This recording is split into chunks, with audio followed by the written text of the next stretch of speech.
Debt crisis for retirement age people in America, and the real estate market may be way overvalued. Today, I read an interesting article on Yahoo Finance put out by USA Today and written by Daniel Device, titled, "Nearly Every Retirement Age American is in Debt, How It Happened and How to Cut Costs." According to the author, retiring without debt may be going the way of the electric typewriter and the rotary phone. I really thought that was a nice intro to this article, and I can believe this. On a side note, I never liked rotary phones. If you weren't careful, your finger could get stuck in those little holes and get quite sore. I remember a time when people didn't even own those rotary phones. They had to be rented from the phone company. Getting back to the article, the author referenced a new analysis from LendingTree, which revealed that 97% of retirement age adults have non-mortgage debt with an average balance of $11,349. Among seniors, 93% had credit card debt, followed by 37% who had auto loans. 19% had personal loans, and 8% had student loans. Here are my thoughts. This is not a good situation, given the current high interest rate environment that we are in. Interest on credit cards is sky high right now. Imagine reaching retirement age and still having student loans to deal with. I have to wonder, how many of these people thought the Biden administration was going to forgive them, so they made no real attempt to pay them off?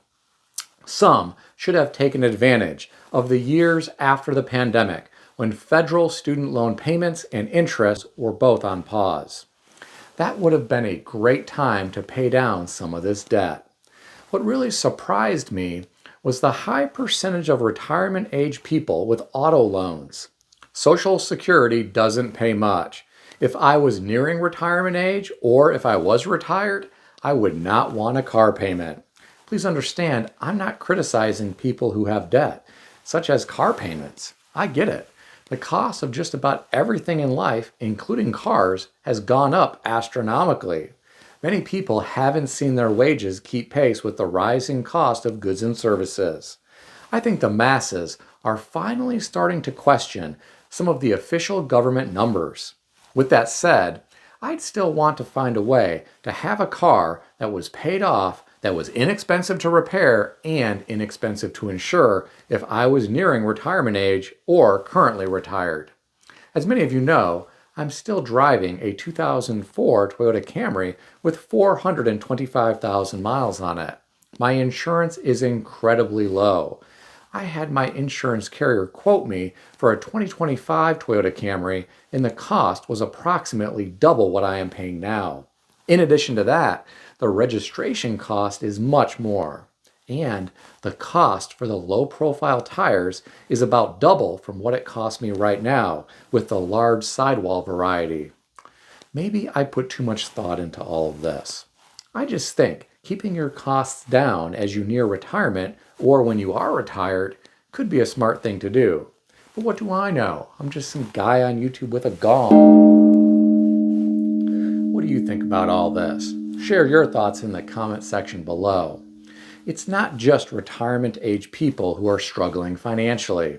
I read an interesting article today on yahoo.com, put out by BuzzFeed and written by Elena Velko, titled, "A 34-year-old mom just gave the best example as to why young people aren't having kids." The author of this article said childcare costs continue to be one of the most significant expenses for U.S. families. A 2024 report found that child care costs now outpace rent for the average American family. Now here's what I found interesting. The author referenced a video put out by Paige Connell, who broke down current daycare costs. She said an infant for 5 days a week with 10 hours of care is $664 per week, which is just shy of $35,000 a year for one child. She said a pre-kindergarten child is $521 per week, which is about $27,000 per year. This woman asked the question, How do you afford kids here? She also said, these rates are for one child, and if you are even 1 minute late picking up your child, some places start charging you by the minute. Here are my thoughts. My friends, this is a lot of money for some young parents to pay. Now I know these prices vary quite a bit depending on where you live and the quality of care that you are looking at. With that said, here is what is scary from my perspective. This is just the cost of childcare. You also need to think about food, clothes, and medical for children, along with planning for the cost of post-secondary training. Note I didn't say college. Some parents may want to see their children pursue trade school or some other type of training. Regardless, it could cost money, and starting early may be advantageous. Here is some interesting information referenced in this article from care.com. The average parent spends 22% of their household income on childcare costs, with the average parent depleting 29% of their savings on childcare costs alone. Here are my thoughts. There is something that concerns me about this. If such a large percentage of a parent's budget is going to childcare costs, I have to wonder if they are able to contribute anything at all to retirement. As many of you know, it is advantageous to start saving for retirement at a young age so compound returns are on your side. What do you think about all this? Share your thoughts in the comment section below. I read some bad news today. This was on yahoo.com, put out by Benzinga, and written by Eric McConnell, titled, Homeowners Beware. Wall Street analysts think your property could be overvalued by almost 40%. According to the author, institutional funds and big investment groups bought large numbers of single-family homes, which impacted America's housing affordability crisis. The author indicates Wall Street investors are exiting the market, and a recent study revealed this could have a reverse boomerang effect, and that could leave many American homes overvalued by as much as 35%. This is all according to a Green Street report referenced by the Wall Street Journal. Here are my initial thoughts. This isn't so bad. Some people saw their home values increase by far more than 35%, so it isn't likely they are going to be underwater. Note I said some. This isn't the case everywhere. Real estate is very local. There are also people who got caught up in the fear of missing out near the top of the market, and they really overpaid for a home. Over the long run, they may be okay. If they find themselves unemployed, though, and need to sell their home to relocate for a new job, it may not be pretty. They may have to bring money to the closing to get out of the house. That is something that happened back in the 2008 era and for several years after that. People have short memories. Then, there are young people who never lived through that era.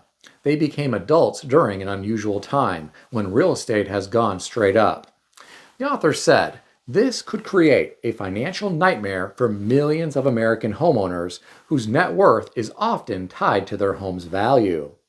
Well, my friends, this is really anyone's guess. Will we see the air come out of the housing market? It's certainly possible. Only time will tell.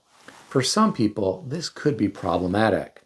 For others who have money on the sidelines with cash, they may welcome an opportunity to pick up some bargains. What do you think about all this? Share your thoughts in the comment section below. If you enjoyed this video, consider subscribing to the channel. I want to extend a special thanks to everyone who has subscribed to this channel. I want to also thank all my channel members. If you would like to become a channel member, there is a link in the description beneath this video. You can read more about the different membership levels. Please also check out some of the great books I suggest you consider reading in the description below. I've included Amazon affiliate links to these books. As an Amazon associate, I earn from qualifying purchases. Stay healthy and wealthy. I'll see everyone in the next video.